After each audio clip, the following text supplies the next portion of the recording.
is Kristen with DearHomestager.com.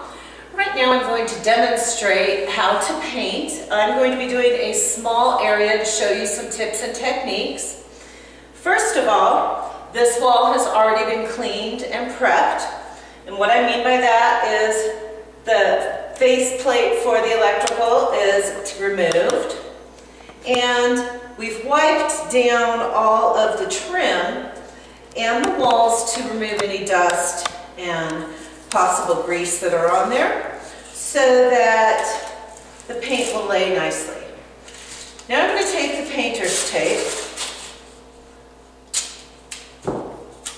and I am going to place this right along here, as you can see. I will press down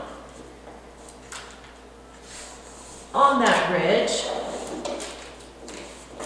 just to keep this from getting too much paint on it.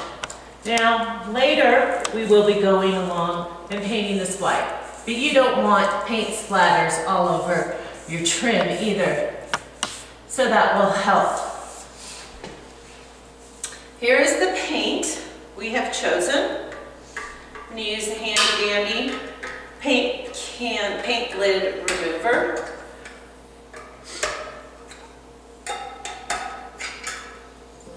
And I'm going to go ahead and stir this paint up. Now if you just purchased it and they mix the colors for you, that is great because it's going to be freshly stirred. This has been sitting for a few days. I also like to have a few of these around. It cleans things up nice and neat. Now when showing this demonstration, I'm going to use a smaller paint tray and also roller because I'm doing a small area right now. There we go. And I will take this and wipe it in here. And don't forget to cover up that paint can because when you move around, easily can spill. Fortunately, in this case, we have no carpet on the floor right now. That's nice. But if you do spill, it can be very easily tracked from your shoes into the tile on the kitchen and so on. So, good tip there is to have a good pair of old slip-on shoes. You can take on and off every time you walk from the space you're painting into the next room. So, I'm going to, first of all, I'm going to go ahead and take the brush and load it up, back and forth a few times to get it loaded with paint. Not too much, not too little. It's probably better to go too little than too much, especially when coming in on trim. And I'm going to go ahead and cut in here. Up and down and around. And this could easily take 2 coats. I would highly suggest 2 coats since this wall has a tan background. And we're putting a lighter greenish gray over it. Okay, so we've cut in there. And I'm going to go ahead and cut in on the trim. Look how easy that is, right along here.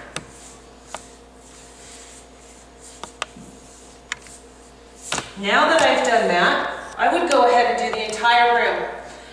Around the doors, in the corners, and also the ceilings, because the ceilings are white. So I'm going to be doing the same thing up at the ceilings. And I will do 2 coats also. I'm going to go ahead and load up this roller, run it in, pick up the paint,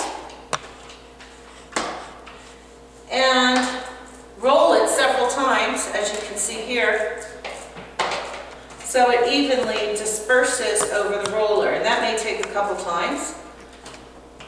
The more paint you have on, you're going to have more drips.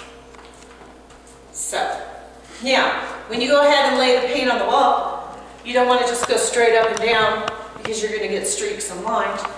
You want to go zigzag, zigzag in different directions, covering the space, like so. You then want to work in areas of maybe 4 by 4, slightly overlapping, coming in from this side, going this way, zig and zag, starting to get lightened up, and we'll need to load the roller again.